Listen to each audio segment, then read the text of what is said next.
Father, give us a time, guide your peoples still who are on the way. Lord Father, lead them, guide them. Lord Father, bless this time and the time that is remaining. Be with us until the end. Keep the evil spirits away from us. Yes, Lord Father, thank you for giving us this time. Be with us and in the I pray in the most highly exalted name of my Lord and Savior Jesus Christ. So, from the I think from the past two opportunities that I have given to share the worship message.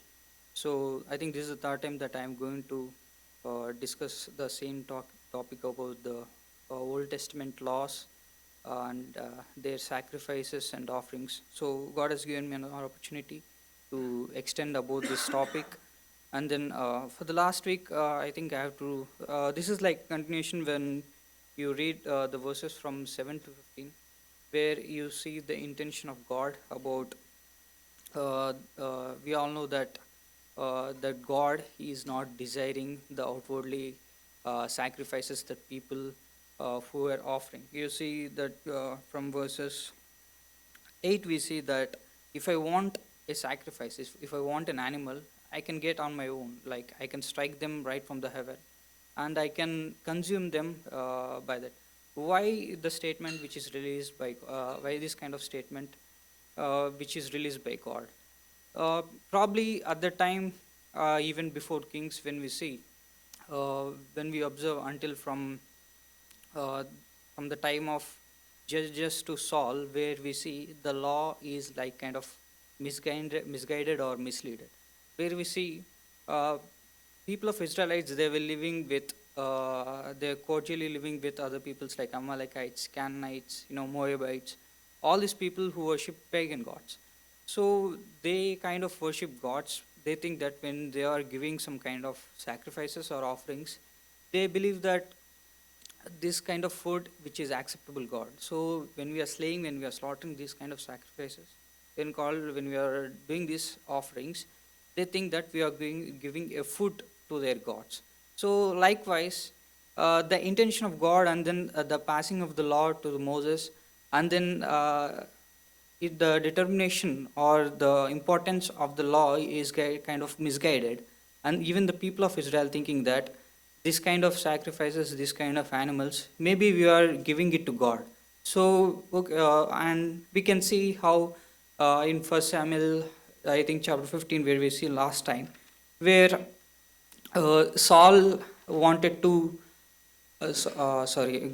chapter 15, First Samuel chapter 15, 15:22. 15:22. Yeah. So Samuel said to Saul, because we are from last time when I said that when Saul wanted, when Samuel got told to Saul that to kill all the livestock of Amalekites, but because of some counsel or because of that evil mind of Saul, kept the best livestock, and he's kind of boasting himself to Samuel, saying, "This is what the God wants. This is God. This is what the God is desiring, right?" But Samuel is saying, "Has Lord great delight in burnt offerings and sacrifices, as in obeying the voice of the Lord." So it is like sacrifices become a ritual or tradition for them. It's like when you're offering that, okay, we are just giving the fatlings or the sacrificial animals to the God. But the intention, if we read from, let us concentrate on first 5 chapters of Leviticus, where we see the first 5 important offerings. The 5 important offerings are, if we read from chapters 1 to 5 of Leviticus, where we see first chapter is about burnt offering, second chapter is about grain offering, third chapter is about peace offering, fourth chapter is about sin offering, and fifth is about guilt offering. So these are the main. Let us turn our pages to Leviticus. We don't have so much time to discuss all these about all the topics about the ritual process, all these about. But if we turn our pages to Leviticus, book of Leviticus, chapter 1. And if you read from verse 2, speak to the people of Israel and say to them, when any one of you brings an offering to the Lord, you shall bring your offering of livestock from the herd or from the flock. So the first is The first offering is burnt offering. There are three volunteer offerings, which are burnt offering, and grain offering and peace offering. These are volunteer offerings. If one has committed sin, if one wants to plead God or wanted to give thanks to God, so there are kind of three kind of burnt offerings. We're not going to go in depth, but I just want to share a common process of the offering. So if a man who want to worship God, or if a man who want to plead God, so he will bring a bull without blemish. So he will give it to the priest. So priest will slaughter the head first, and then he takes out the blood and he will sprinkle the blood around the altar. And then he will skin, even for every animal, the bird or the animal, the skin has to be separated. It has to be cut into parts and then put on the altar. So, and then the process changes. For burnt offering, they has to offer to the god. They should not take any part of it. So for better an example, I got a picture. If Joseph or Ben shares it.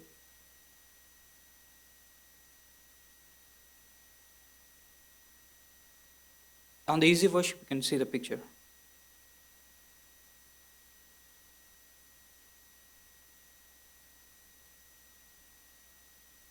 Yeah, if you can clearly understand, if you can read it, but it's like there are five offerings which you can understand. So the first offering is about it's an atonement of sin, or if you want to plead God, or if it likes thankful to God. And then it's kind of a voluntary offering. So the entire process of this offering is done on the altar. So the entire sacrificial animal should be burned, and then we should not take a part from it. Because in other offerings, where we see in the grain offerings, some part of it which shall be burnt, and the other part, and another part of the sacrifice which can be accepted by the priest. And then there is a third offering, peace offering, where it is like a fellowship offering.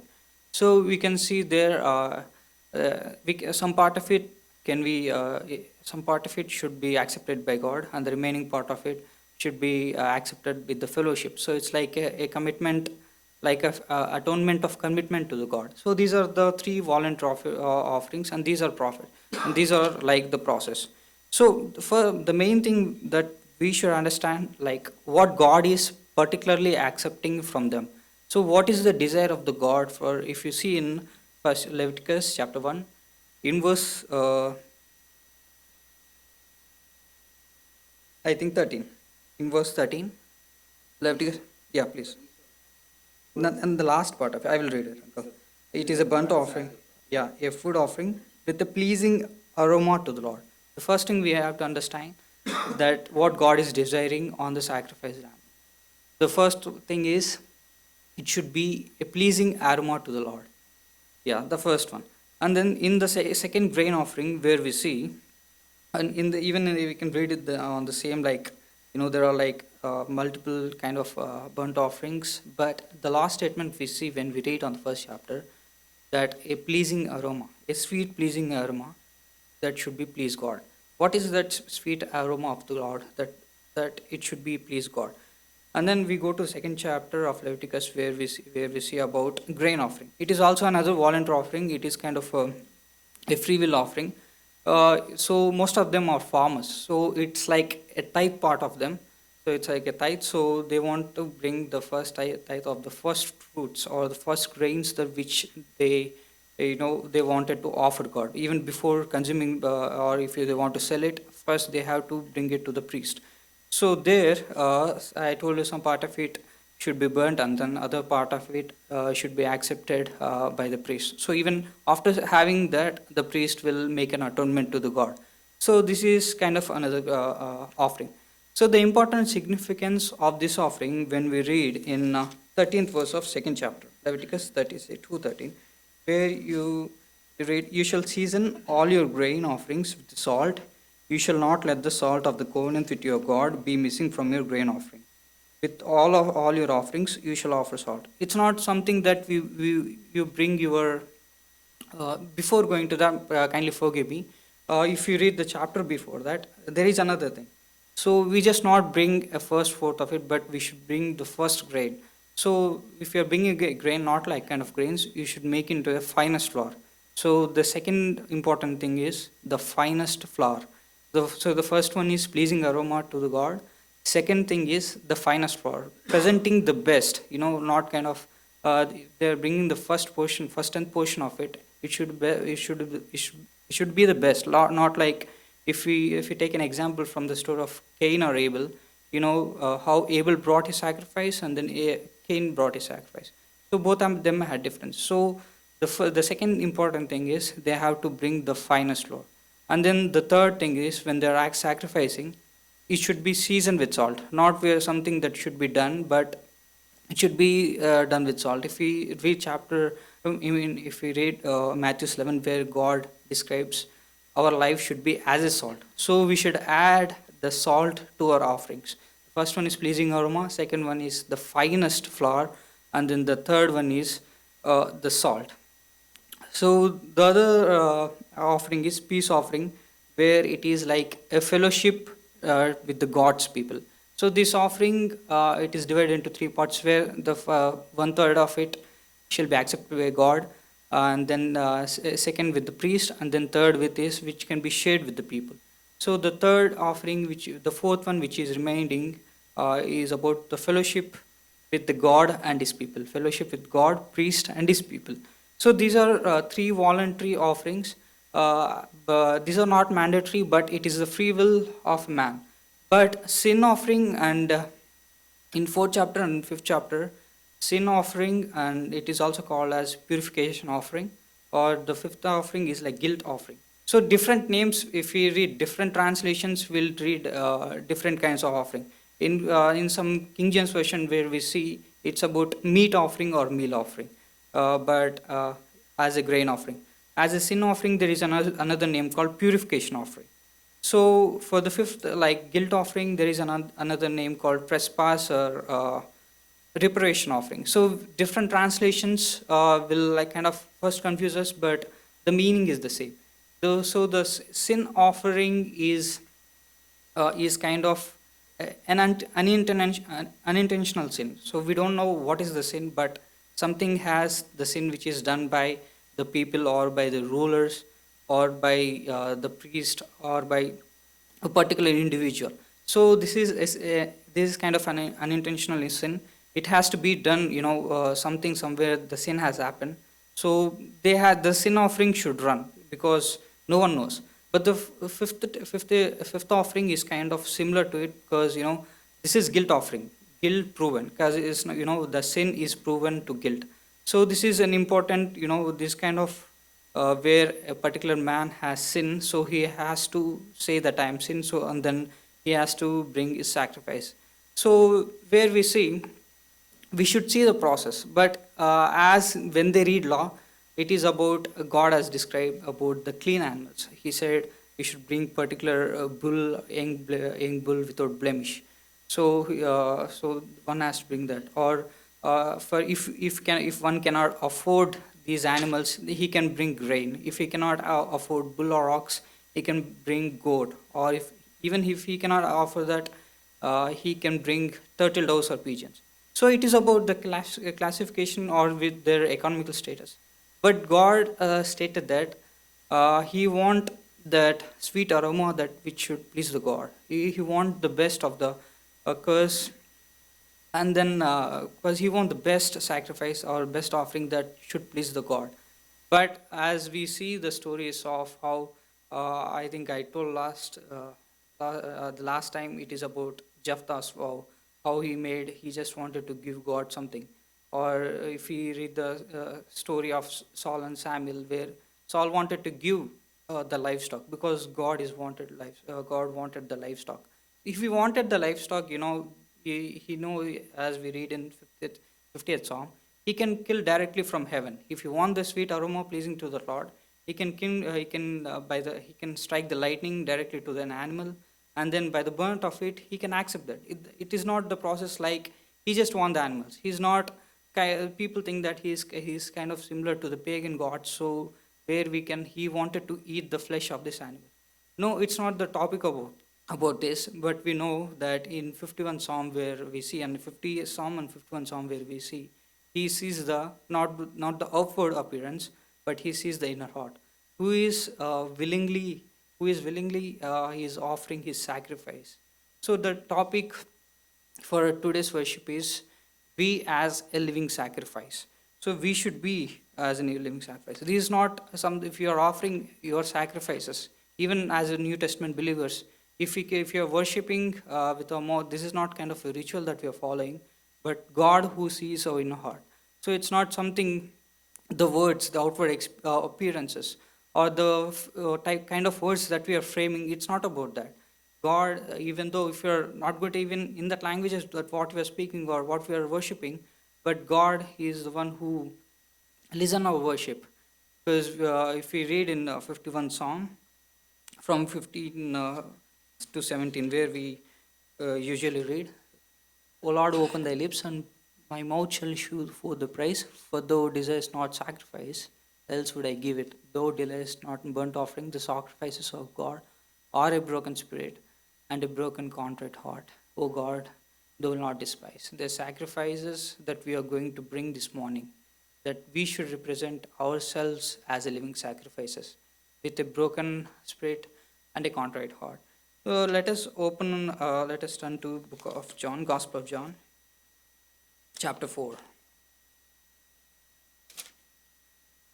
and verses 22 to 24, I will read. You worship what you do not know. We worship what we know, for salvation is from the Jews.